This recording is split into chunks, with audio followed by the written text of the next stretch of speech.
What we have are two 1985 Honda three-wheelers. Now these have been in my family since new. This is a 185S and underneath there is a 200. So let's get all this junk out of the way and get these loaded up in the truck. These may have been in my family for 39 years, but they have not been running in quite some time. I did a very light restoration on these in around 2005 just to get them running, and I played around with them until 2008 when I shipped off to Iraq. Right before I left, I dropped them off at my buddy's house, and that's exactly where they sat untouched for 16 years. I do plan on doing a restoration on both of these trikes, but I'm starting off with the 200 here. So if there's anything that you see along the way that you think I should do differently on the 185, go ahead and write that in the comments section below and I'll keep that in mind.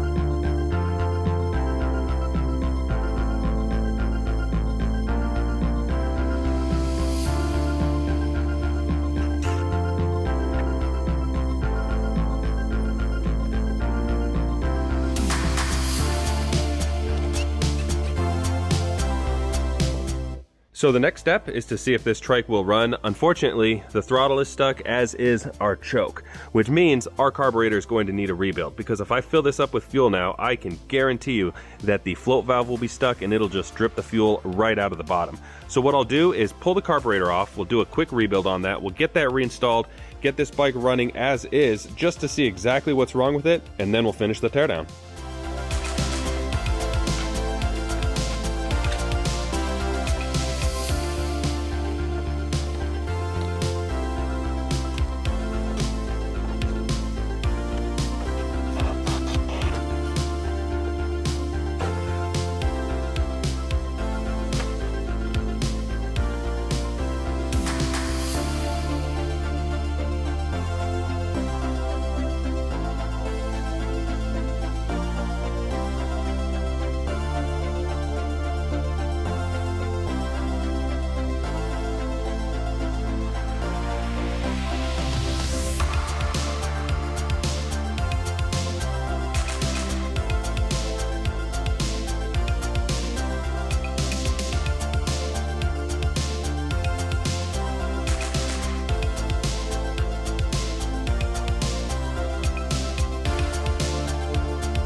All right, first start in 16 years.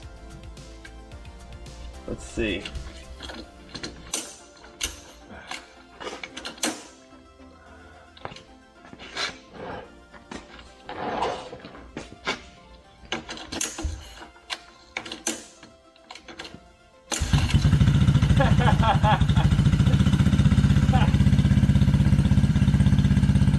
God, I love Hondas.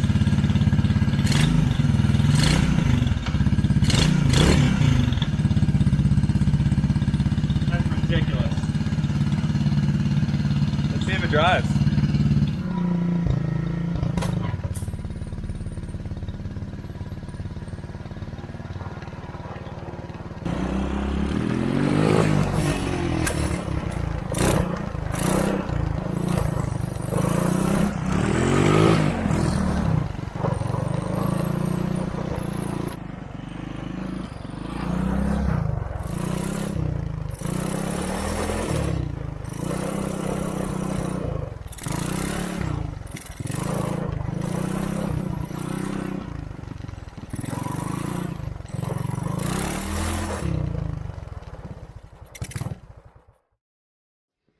Alright guys, well the first test drive could not have gone any better. I was not expecting it to start on the first pull. The front brakes, they're working. They're just a little bit on the squishy side, so either they need an adjustment or I've got a little bit of rust in the drums there. The rear brakes were working great. The chain didn't feel too sloppy. The carburetor definitely needs to be tuned up just a little bit, but that's expected. I just dialed it in at the factory settings. The spark plug, of course, will be replaced, and then I'm also going to replace the pull cable. But other than that, I'm not really expecting too much mechanically to be necessary for this. Now, I'll do all of that tuning up once we actually start the build-up. Right now, it's time for the teardown. So let's see if I can find the right music for an 80s montage.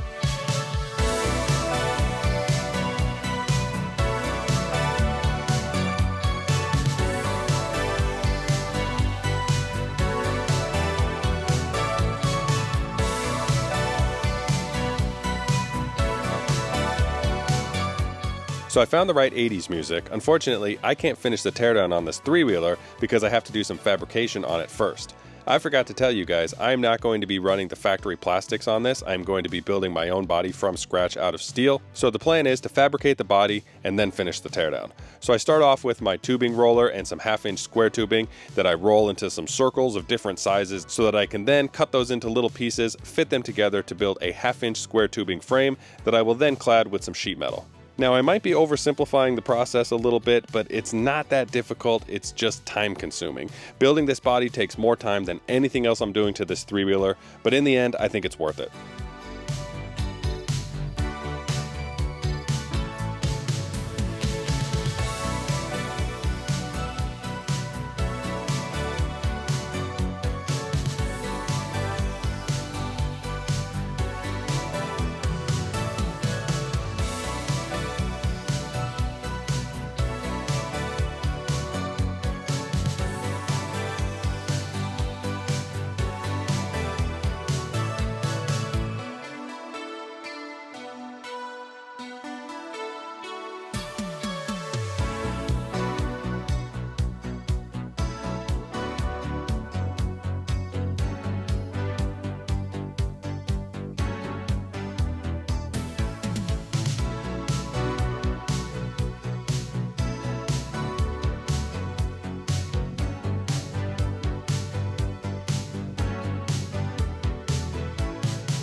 All right, we are all done with the frame, so the next step is cladding this thing in sheet metal, and for that I'm using a piece of 22 gauge steel that I had lying around from some other project.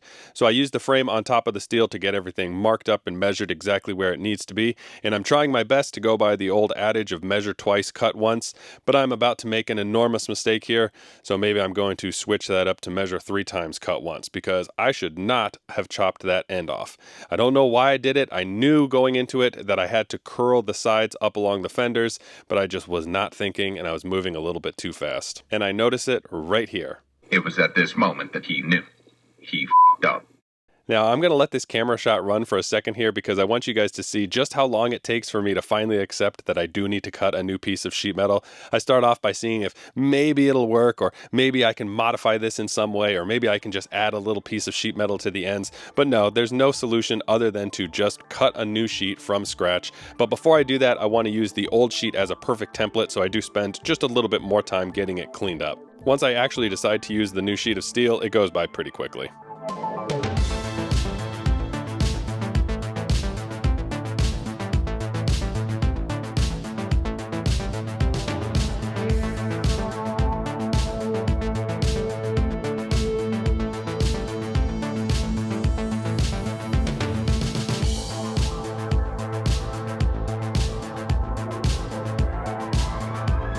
And there you have it, back to where we should have been before I made the mistake to begin with.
All right, up next is the front fender, and currently neither one of my three-wheelers have a front fender, so there's nothing that I can use as a reference for this, but I remember the factory plastic fenders as being pretty ugly on these three-wheelers, so I decided to use some sheet metal just like I did on the rear, and kind of give it my own design. So I start off by building a prototype, and I do it all freehand just to kind of see what angles I like, what angles I don't like. Once I have that all set up, I then make my final version where I add some bead rolls to try to match the body that I built for the rear, and then we are good to go on this metalwork.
Alright guys, up next is paint, and I'm not going to be doing the complete paint job right now. What I will do is put an etching primer on anything that is currently raw steel, and then anything that needs to be black I will coat with my all-time favorite paint, Hot Rod Black from Speedo Coat, and once the paint cures, I can start to put this three-wheeler back together.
I know that I just installed this motor in the frame, but I still need to rebuild this pull start, and I wanted to paint the case for it black.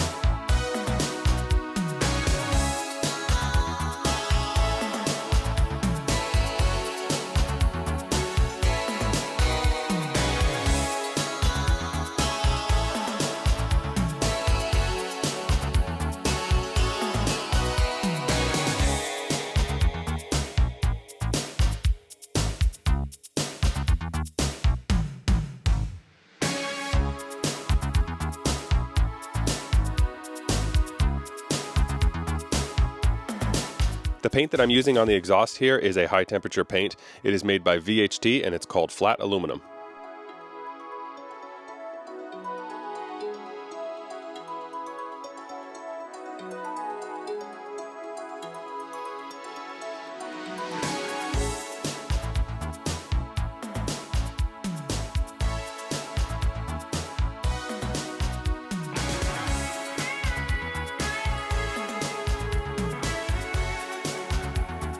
This is our front wheel hub assembly. At some point the seals in it failed and let some water inside, which rusted out the bearings, so I will be replacing both the bearings and the seals.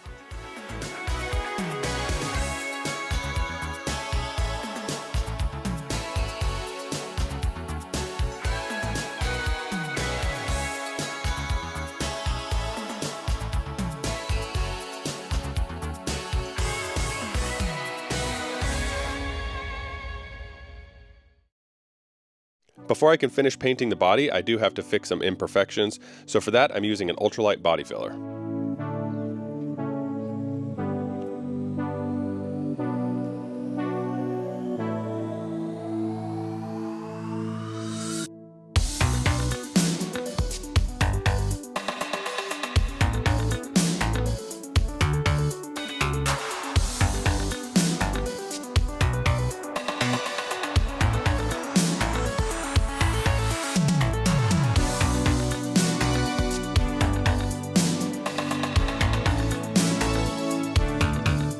Now that the bodywork is complete, it is time for our final paint. So I start off with a urethane primer. On top of that, we are doing a 3-stage pearl white paint job that consists of a white base coat, and then a pearl white, and then a clear coat on top of everything.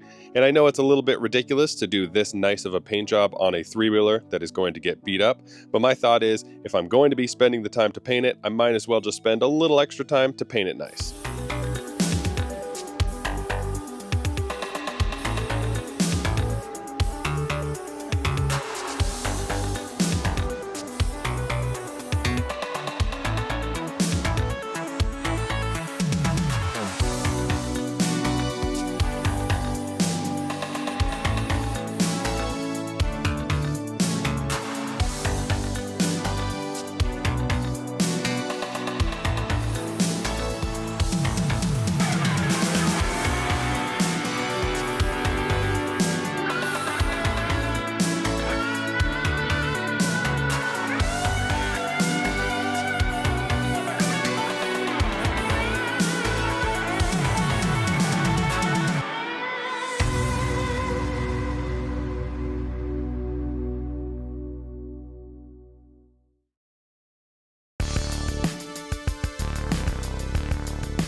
Alright guys, so this three-wheeler build went about as well as could be expected. Just a reminder, this is what it looked like before, and this is what it looks like now. My favorite thing was definitely the paint job. This is the first time that I've done a 3-stage paint job, and I couldn't be happier with how it turned out, especially in the sun where you can really see that pearl. We now have a decision to make on what to do with the 185. My initial thought was to make it a little bit more industrial with a more simple body and then maybe bedliner instead of paint, but I'll wait to hear what you guys say in the comment section. And speaking of the comment section, usually the most common question I get is, how much did this build cost? Now of course, these three-wheelers were free to me, but I figure I have about $400 into this build, with the biggest expense being the paint. It was $150 for those 2 little containers of white base and white pearl. Other than that, the tires were probably the next biggest expense, and then the seat, which was only 30 bucks. Otherwise, it was just bearings and seals, nothing really fancy. Now, these videos take me a tremendous amount of time to film and edit, especially because I have no background in video editing. So if you are looking for a way to help support the channel, there are a few different ways that you could do that. Liking, commenting, subscribing, and sharing are all free and super helpful. If you would like to buy any of the tools that you see me use, I put a link to my Amazon store in the description. Buying from there gives me a small commission, so that helps. Now, I don't currently offer any merchandise because I haven't found a vendor that can make the shirts that I want at a price that I want. So in the meantime, I do have an affiliate link to RedKap. So if you're looking for some great work clothes at a great price, I'll put a link in the description below. That gives me a small commission as well. Otherwise, that's it. Thanks for making it this far. I'll see you guys next video. Thanks for watching, everybody. Bye-bye.